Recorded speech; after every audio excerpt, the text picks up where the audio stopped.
क्या चर्चा की थी कल शाम को कथा में, बताओ? हैं? मां कैकेयी का चरित्र सुनाया था। कैकेयी निंदनीय नहीं है। कैसी है कैकेयी?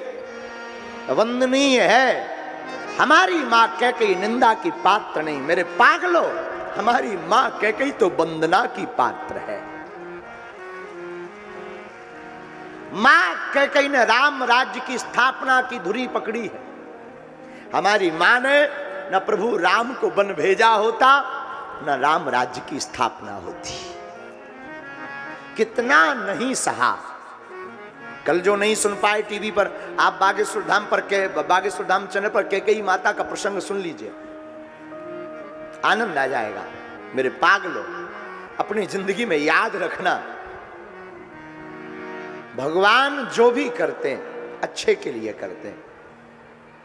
अरे राजा देखे महाराजा देखे अपने राघव की जैसा, न राजा देखे अपने राघव की जैसा, न राजा दिखे अपने राघव की जैसा। हमारे राम जी जैसा कौन राजा? मां कैकेयी का चरित्र जितना अद्भुत है, उससे कहीं ज्यादा मां सुमित्रा का चरित्र है। याद रखना मेरे पागलों, लोग जिंदगी भर, पूरी जीवन भर तारीफ फोटो की करते रहते हैं, लेकिन फोटो जिस कील पर टंगी रहती उसे कोई नहीं देखता है। तारीफ फोटो की होती, पर चित्र जिस कील पर टंगा रहता उसे कोई नहीं देखता है।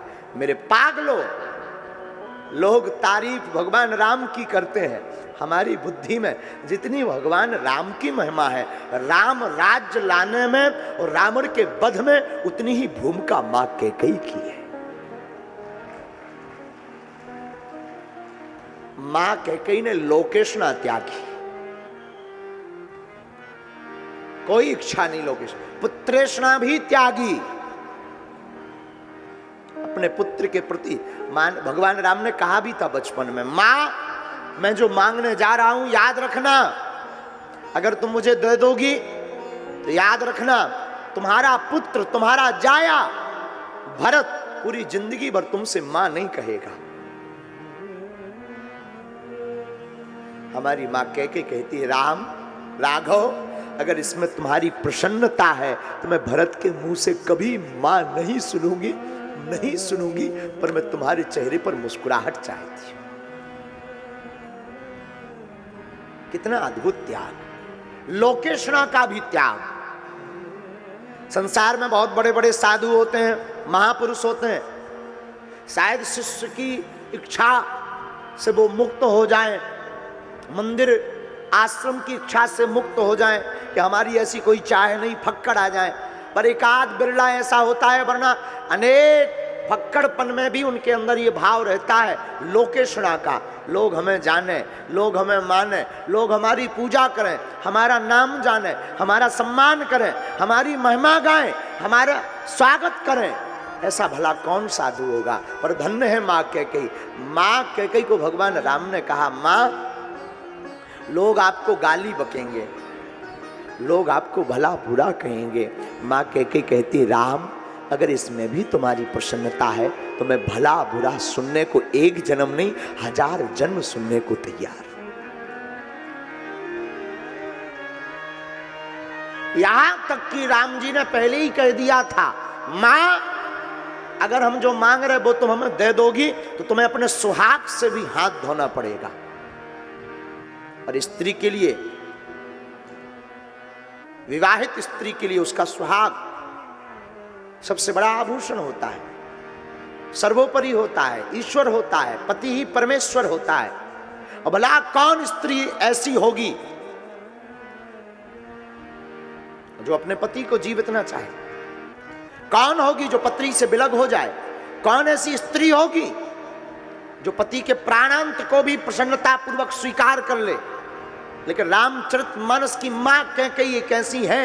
राम जी ने कहा, मां तुम्हें अपने सुहाग से हाथ धोना पड़ेगा। माँ कैकेयी की आंखों में आंसू आ गए और आंखों में आंसू भर करके माँ हमारे रघुनाथ जी का हाथ पकड़ करके कहती, राम अगर ये पति को त्याग करके भी तुम्हारी प्रसन्नता है और तुम्हारा काम हो रहा, धर्म की स्थापना हो रही, तो मैं कैकेयी तैयार हूं।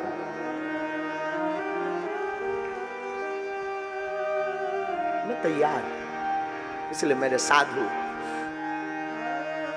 राम की मां, राम जी का प्रेम जिस मां से ज्यादा है ना, वो कैकेयी है। कौशल्या है तो कौशल्यानंदन, लेकिन राम जी ने हमेशा दुलार मां कैकेयी का पाया। लेकिन फिर भी मां कौशल्या को किसी भी माता की अवहेलना नहीं की, लेकिन भगवान का प्रेम अत्यधिक मां कैकेयी से है, अत्यधिक प्रेम, अत्यधिक दुलार। लेकिन धन्य है प्रभु काज के लिए मां कैकेयी ने कितनी कुर्बानी दी। सुमित्रा क्या कहना, 2 पुत्र हुए। मां सुमित्रा के 2 लाला भय, शत्रुघ्न जी और लक्ष्मण जी, 2 लाला, शत्रुघ्न जी और लक्ष्मण जी। मां सुमित्रा कितनी अद्भुत है, भगवान के प्रति कितनी समर्पित है। एक लाला को राम जी की सेवा में लगा दिया, दूसरे बालक को भरत की सेवा में लगा दिया। भला संसार की ऐसी कोई मां होगी? कौन होगा ऐसा?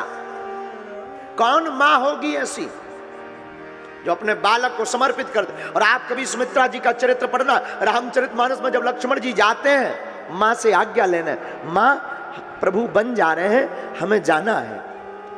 सुमित्रा कहती जाना है। पहले तो लक्ष्मण जी सोचते हम जाएंगे तो क्या पता मां आज्ञा देगी कि नहीं देगी, क्या पता मां क्या कहेगी, मना ना कर दे, क्या पता मां कह दे कि नहीं जाना है। लक्ष्मण जी सोचते जा रहे हैं। लेकिन राम जी ने कहा, देखो लक्ष्मण, अगर तुम चाहते हो कि मेरे साथ चलो तो तुम पहले अपनी मां की आज्ञा लेकर आओ। और लक्ष्मण जी ये विचार करते करते जब मां के पास जाते हैं ना, तो तुरंत जो है मां सुमित्रा कुछ सोचती नहीं है, कुछ कहती नहीं है, तुरंत कहती है, सुनो लक्ष्मण, बिना देर किए तुम अपने राम के साथ चले जाओ। मां आप कह रही हो? मां सुमित्रा कहती है, तात तुम्हारी मातु वैदेही, पिता राम सब भांति सरे। लक्ष्मण, तुम्हारी मां मैं नहीं, ध्यान रखना लक्ष्मण, तुम्हारी मां वैदेही श्री जानकी जी है और तुम्हारे पिता महाराज दशरथ नहीं, तुम्हारे पिता राम जी है। मां मैं अयोध्या छोड़कर जा रहा हूं। सुमित्रा मां बड़े जोर से, बड़े भाव से कहती, बेटा लक्ष्मण, अवध तहां जह राम निवासु, अयोध्या वहां है जहां राम का वास है। मां कभी फिर और संबंधियों की याद आएगी तो मां आज्ञा है ना, और किसी से पूछने की जरूरत तो नहीं है। तो मां सुमित्रा का अद्भुत उद्बोधन है रामचरितमानस में, कभी कभी आनंद भर जाता है मां सुमित्रा का उद्बोधन सुन करके। मां सुमित्रा कहती, देखो कितनी निष्ठा प्रभु के प्रति। गुरु पितु मातु बंधु सुर साई, से यही सकल प्राणी की नाई, से यही सकल प्राणी की नाई। तुम्हारे गुरु, माता, पिता, देवता, स्वामी, सबकी सेवा प्राण के समान करनी चाहिए। लेकिन रामचंद्र जी, लक्ष्मण, रामचंद्र तो प्राणों के भी प्राण हैं, तुम उनकी सेवा और ज्यादा अटूट भाव से करना।